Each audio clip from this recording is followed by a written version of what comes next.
আপোনালোকৰ মাজত ল'বলৈ ওলাইছো আমাৰ যিখন এছামিজ পেপাৰ 2 পেপাৰ 2 যিসকলে দিছিলে ল্যাঙ্গুৱেজ 1 তো পেপাৰ 2 ল্যাঙ্গুৱেজ 1 ৰ যি আমাৰ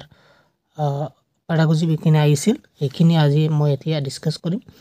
তো অহাকালি মানে 14th ডিসেম্বৰৰ যি এক্সাম হৈছিল তাত আপোনালোকে বহুতে কমেন্ট কৰিছে যে স্যাৰ আমাৰ পেপাৰ 2 ল্যাঙ্গুৱেজ 1 ৰ আনসাৰ কিটো লাগে তো হেতু মই আমাৰ যিখন মানে হৈছে এইখন মই আনসাৰটো আপোনালোকৰ মাজত দিছো তো কিবা এটা দুটা হলেও কিবা এটা প্ৰবলেম হ'ব পাৰে মানে আনসাৰ কে লগত এটা দুটা বেমিল হ'ব পাৰে তো তাৰ বাবে আপোনালোকৰ আগতে মানে ক্ষমা বিচাৰিছো তো এক নম্বৰৰ যেটো কাৰেক্ট আনসাৰ হেতু হল আমাৰ সমাজ বিজ্ঞান ৰেজিষ্টাৰ যি সকলে আপোনালোকে দিছে হেতু ভাবু কাৰেক্ট আনসাৰ হৈছে তাৰ পিছৰ যিখন আমাৰ হৈছে ভাষা আৰু উপভাষাৰ ক্ষেত্ৰত কোনটো মন্তব্য শুদ্ধ ইয়াৰ হৈছে অঞ্চল অনুপাতে উপভাষাৰ কিছুমান ৰূপভেদ থাকে ঠিক আছে হেতু হল আমাৰ ইয়াতে কাৰেক্ট তো ৰিসিপটিভ স্কিল বুলি আমি যদি কও তাতে হবৰণ আৰু পঠনক আমি কিন্তু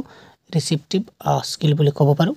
ধ্ৰুপদী ভাষা নহয় হেতু হল আমাৰ হিন্দী এটো ধ্ৰুপদী ভাষা নহয় তাৰ পিছতে আমাৰ যিখন আছে হেতু হল আমাৰ পোৰ্টফোলিও হ'ব ইয়াৰ কাৰেক্ট আনসাৰ পোৰ্টফোলিও তো তাৰ পিছতে আমাৰ যিখন আনসাৰটো আছিল আমি খালি গোটেই আনসাৰখিনি কম সময়ৰ ভিতৰতে কৰি দিছো ইয়াৰ কারেক্ট আনসার হল প্রজেক্ট ওয়ার্ক ঠিক আছে প্রজেক্ট ওয়ার্ক যি সকলে দিছে ইন্টিগ্রেটেড লার্নিং তো এই প্রজেক্ট ওয়ার্ক মানে গোটেইখিনি সকলে মিলি কামখিনি কৰিব পাৰে সেইকাৰণে ইয়াতে দেওয়া হৈছে তো এটা কাৰেক্ট আনসাৰ আমাৰ হেতু হ'ব হেতু এটা উত্তম কাৰ্য কাৰণ ভূগোলক তো মৰুভূমিৰ বিষয়ে পঢ়িছে আৰু সেইভাবে তেওঁলোকে ইনপুট লাভ কৰিছে ভাবু হেতু কাৰেক্ট আনসাৰ হ'ব পাৰে তো তার পিছতে সিস্টেমেটিক কম্পিটেন্স বুলি আমি যদি কও তেন্তে হেতু আমি ক'ব পাৰো যেটো এটা প্ৰণালী হিচাপে কাম কৰে যি বুজা আৰু প্ৰয়োগ কৰিবলৈ কয় ঠিক আছে তাৰ পিছতে পাঠটো পঢ়াৰ আগতে পূৰ্বজ্ঞানৰ অভিজ্ঞতাৰ আধাৰত যদি তেও গল্পটোৰ এটা সচিত্ৰ বিৱৰণ চকু দিবলৈ কয় তেন্তে এই পাঠটোত কি হ'বলৈ গৈছে হেতু অনুমান কৰিবলৈ বুজোৱা হয় ঠিক আছে তো ৰাষ্ট্ৰীয় শিক্ষানীতি এনইপি 2020 ৰ মতে হেতু হল আমাৰ অপচন নম্বৰ 1 হ'ব কাৰেক্ট আনসাৰ ত্ৰিভাষা সূত্ৰত তিনিটা ভাষা শিকাৰ ক্ষেত্ৰত বিদেশী ভাষা এটা ধৰা নহয় এটো হল ইয়াৰ কাৰেক্ট আনসাৰ তাৰ পিছৰ হ'ব আমাৰ আৱিষ্কাৰ পদ্ধতি বা ডিসকভাৰী মেথড যিখন কৈছে হেতু আৰু 117 যিখন আছে হেতু হল আমাৰ প্ৰসিডিউৰাল নলেজ বা কাৰ্য পদ্ধতিগত জ্ঞান হেতু মই ক'ব পাৰো তাৰ পিছতে আমাৰ হল বটম আপ এপ্ৰোচ আপোনালোকে সকলোৱে জানে শ্ৰৱণৰ এটা ষ্টুডিওৰ ধ্বনি শব্দ আৰু তাৰ পিছত যদি বাক্য শুনে পোনপ্ৰথমে ধ্বনি শুনিব তাৰ পিছত শব্দ তাৰ পিছতে বাক্য অৰ্থাৎ